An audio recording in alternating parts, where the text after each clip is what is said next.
What up, fam? It's your boy, T3, Raider T Time. Time to have a little conversation. It's Tuesday. I done had time to relax, get my mind together, look at everything, and then drop that realness. Yo, for my real Raider fans, you know what it is. Raiders!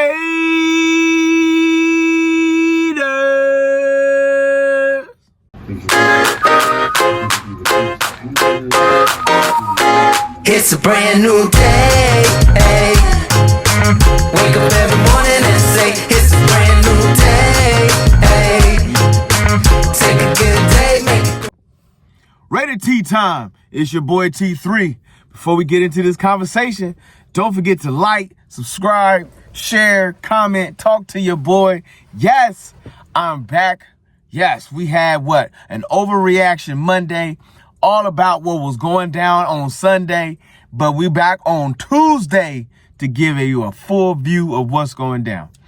I said yesterday on my video that let's be patient and wait and see what happens with the rest of the week with AOC going down. So I decided to sit back, rewatch, look at, think about. I'm telling you, this is coming from a real fan's perspective. You know what I'm saying?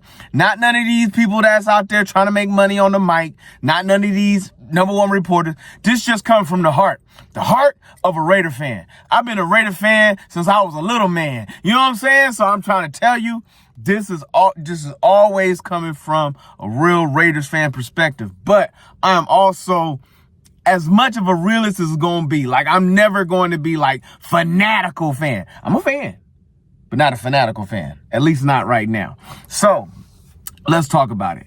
Couple things let's look at. Number one passer for the Raiders right now, of course, is Gardner Minshew, because he started the first 5 games before getting benched for AOC. Number one runner right now is Madison. Is our number one running back at this moment. I can't speak English right now. Number one receiver, of course, is Brock Bowers, holding it down. Number one in sacks for the Raiders right now is Max Crosby, 6.5. We only have 3 takeaways this year.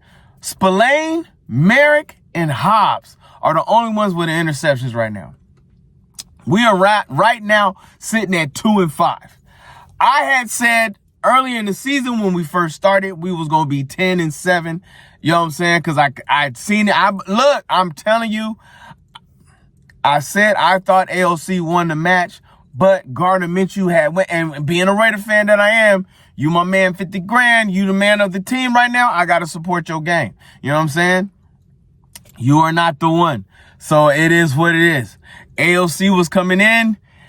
I know it looked a little rough, but I still believed. I knew with the subtraction of Davante Adams and the injury of Jacoby Myers, the law firm, it was going to take us down like 2 games. You know what I'm saying? So I was looking at 8 and 9, 9 and 8. So now AOC is gone. AOC is now left the building. He's out for at least 4 to 6 weeks. I know we just picked up Damian Ritter off of free agency. He was on the Arizona Cardinals practice team. And he's already flown into Vegas. He's already there. My suspicions is that they're going to try to ramp him up as fast as he can and get him to start against the Kansas City Chiefs before we go against the Bengals and into the bye week. So you already know I'm going to do my conversation before the game, the preview for Kansas City Chiefs and the Bengals. But I just need to have a realistic moment right now with you, Raider Nation. You know what I'm saying? I need to have a moment of clarity right now. With the current state of events, Kuntz out for the season. Wilkins out for at least another 3 weeks. AOC out for, I'm going to give it at least 5 weeks before he's even brought back on to play. Jacoby Myers, the law firm, is game to game, so we don't know if he's gonna be in or out. Tucker is doing well, but he can't be the deep threat until we got somebody to throw the ball. I believe Epps is out, and he's not coming back. So we have significant injuries to the core of our team. We're going to hang our hat on our defense. But our defense is not being helped by our offense, so they're spending more time trying to make plays than they can taking away the ball. Which is part of the reason why we don't have a great run defense right now, because we're always playing from behind, or we're trying to make things happen. Last year when AOC stepped in, we was able to pin our ears back. You know what I'm saying? We get like a 3-score lead and we run in game. You know what I mean? Like, it wasn't like AOC was blowing it up. We would run game. Outside of the Chargers game that night on Thursday Night Football was probably the last time we actually had a significant lead to where we can do some things and everything else like that. So with that being said, and with that being talked about, I looked at the rest of the schedule. Now, going into the bye week, I'm already counting it as 2 losses. We'll discuss that in the previews of the games when those come up. Kansas City will be this Thursday or Friday, depending on when I feel like talking to people. Going in 2 losses going into the bye, which is going to take us to 2-7 going into the bye week. This is going to give us time for people to heal up, get together. Right now, folks, the way I'm looking at it, we are looking at a 6-10 season. 6-10. That's looking at the rest of the schedule. And I'm not calling 6-10 because we suck. I'm just saying based on what we have. I haven't seen what Ritter can do yet. I'm not going to say what Ritter is he not. We're going to wait and see if he starts this week. B, if he starts before AOC comes back. And C, can he chuck the rock? You know what I'm saying? Like, I am a firm believer that we still got weapons. I believe in Trey Tucker, but Trey Tucker needs that man. We need that. Jacoby Myers is our number 1 receiver right now.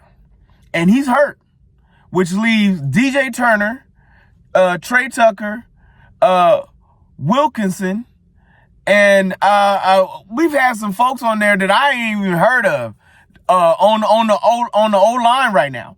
And Bryant as our tight end, but I think he hurt his wrist. And I haven't seen an update whether it was just sprained or he just really hurt it or if it's broke or nothing. So we are reeling on the offensive line. Our O-line, mental mistakes. I believe right now the guys are in a mental state of hyperness right now. You know what I'm saying? You ever get in trouble by your parent and you getting yelled at and you're doing everything you can, and the more you try not to make mistakes, you make mistakes. That's where I feel JPJ and DJ Glazer at right now. Because most of the infractions are on the rookies. Most of the pre-snap infractions are on our rookie on the front line. AP does not have faith in our quarterback right now. For all those crying about that 4th down, everybody cries about the 4th down. He is at every practice. He is at every game. He's watching every snap. I am a believer of AP. I am not a believer of Luke Getsy, but I am a believer in what AP and a little bit of what Tom Telesco's doing. And my portion with Tom Telesco is mainly because looking at this year's draft. His first draft, the man knocked it out of the park with Brock Bowers. I was upset. Sorry, this coffee got your boy just hiccuping like crazy. I was upset because I wanted us to go up the draft to get a quarterback. I wanted us to get up there and get our dude, our franchise quarterback of the year. You know what I'm saying? Or a number 1 corner, or a hardcore defensive tackle. But you did that with Wilkins. I do like the pickup of Wilkins. Let's not get that wrong. I like Wilkins. I like the way Wilkins looks on the get down. So I'm not mad at that piece. You did that. Okay, fine. But you did knock it out the park with Brock Bowers. JPJ, Jackson Powers Johnson, the man is just hype. You know what I mean? Like his thing is he's a little fat ball of energy. And I'm all about that. You know what I'm saying? Raider through and through.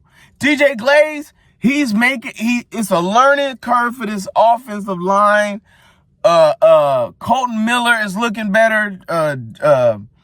What's his name? Our center is looking better. Andre James. Oh my God, I couldn't get his name out. He's looking better. So I'm not mad at this situation. And again, if you look at the offensive line when AOC was in the back, and you look at the offensive line when Gardner Minshew was in the back, I don't know what's happening there. I don't know if Gardner just does not command the same respect or reverence, or he's calling out. I'm not sure what it is. Maybe he's getting the ball out faster, because there's a couple of times Gardner Minshew is just holding on to the ball, waiting for the play to develop, instead of just, boom, let's get that out. Boom, let's get this out. You know what I'm saying?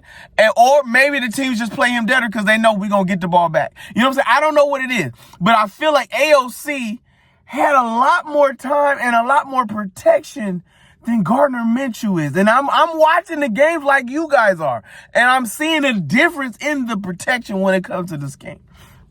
But that's not why I'm here. I am here to bring you clarity of times and thoughts. I've just rambled on a bunch of things. This is my clarity. 6-10 is what we're looking at. And I believe every game, even the ones at 10, is going to be close. I don't believe nobody, I'm telling you, and I still believe it right now, nobody's a world beater.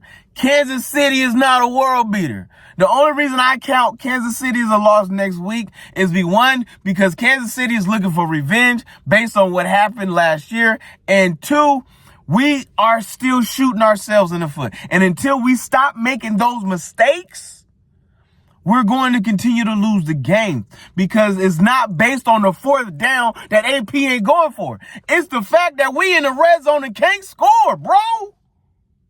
We can't score in the red zone. Like, we get to the 20, the 10, the 5, and nothing. You know what I'm saying? So him going forward on that 4th down after the penalty was called was not a make or break game. We ain't done nothing the entire game. And if he had went for it and we got lost, then y'all have been like, why you go for it on 4th down? Now you turn the ball back over to the team instead of accepting the fact that AP is watching and seeing the game and watching the play out. He's got Lou Getsy in the booth, and I'm telling you, the offense looked better with Getsy in the booth than Getsy on the sideline. He can't call a play on the sideline, but in the booth, maybe he's seeing something like your man Graham is. You know what I'm saying, on defense. So, I'm sorry. Am I yelling? I'm yelling. You know why I'm yelling? I'm yelling because I'm tired of you fair weather fans out there yapping and talking and crying and screaming. I'm looking at all the newscasts and the pods, and I expect it from ESPN. I expect it from Colin Cowherd. I expect it from First Things First. I don't expect it from my people. Like, be honest, but don't. There's about two of y'all that's been out there that's been, straight up, I'm with you. You know what I'm saying? You give an honest assessment, you break it down, you talk about what's wrong, but you don't go to the far end of the left, son. I'm going back and I'm looking at, we going back to Jon Gruden. Everybody's mad. I was talking to a fella this weekend, my father-in-law, matter of fact, about Jon Gruden this weekend. And he was like, oh my God, that was the worst firing in the world. You know what? No, it wasn't. Jon Gruden couldn't draft if his mama was in the line showing him where to go. You know what I'm saying? His draft pick, there is not a draft pick that outside of Josh Jacobs. And even then, during the time before Josh Jacobs had that whole run, Josh Jacobs had a problem of being healthy. But I don't agree with letting Josh Jacobs walk to free agency. I think he was a good back. He was just a back that could not, and that was the same thing with Saquon Barkley. He was a good back that just kept getting hurt, but the boy was still a beast. Jacobs would be a lot better behind line right now. Madison is not doing a bad job. I'm not mad at you, Madison, but it's not you. It's you. Okay? That's real talk. Let's look at, I went down a list of all the draft picks that Gruden had. I looked at all the draft picks that McDaniels had.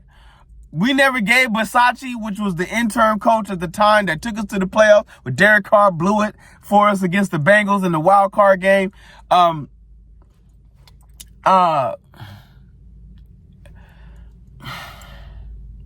Look, constant change at the helm is not going to help.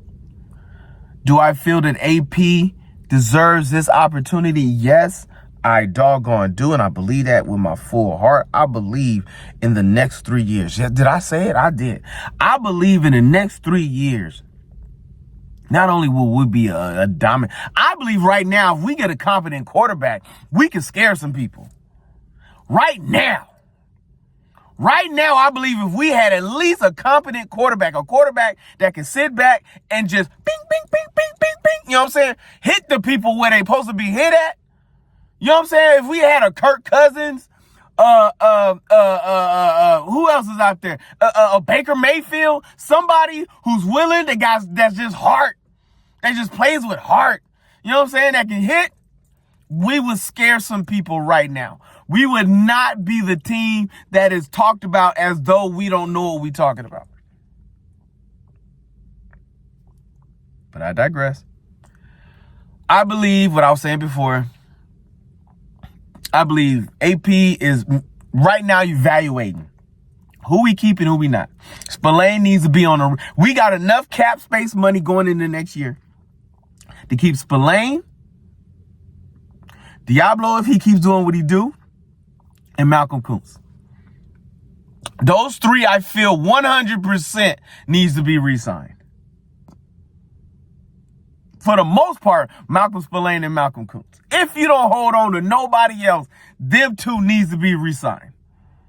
We got young offensive linemen enough to where we ain't got to pay no big money out to these cats. We need to go into this draft. Going into this draft, look, Telesco, I'll give him his due. He has good draft capital. Looking at the Chargers issue was never drafting a good player. Their problem was finances, holding on to a good player, and coaching a good player. So let's not get it twisted. Man, I am talking a lot right now because I got a lot as a fan to say right now. I'm just really feeling, I hope if you're still here, kudos to you. Mad love. Thank you for listening. Thank you for watching. Thank you for sitting with me on this rant, bro. You know what I'm saying? Like, I'm just telling it like it is right now. We got a lot to work on, a lot to get together, a lot to do. This year is not done. I know I've talked about the cap next year. I know I've talked about the draft next year, but this year is not done, and I'm still Raider Nation till I die, homie. Till I die. Win, lose, or tie, Raider till I die, homie. Like, let's go. Get your silver and black on. Let's ride. Yo, I don't care what goes down in Kansas City this weekend. I'm putting on it. What my man say? 10 toes down. Your man hold it down. I'm standing on business, son.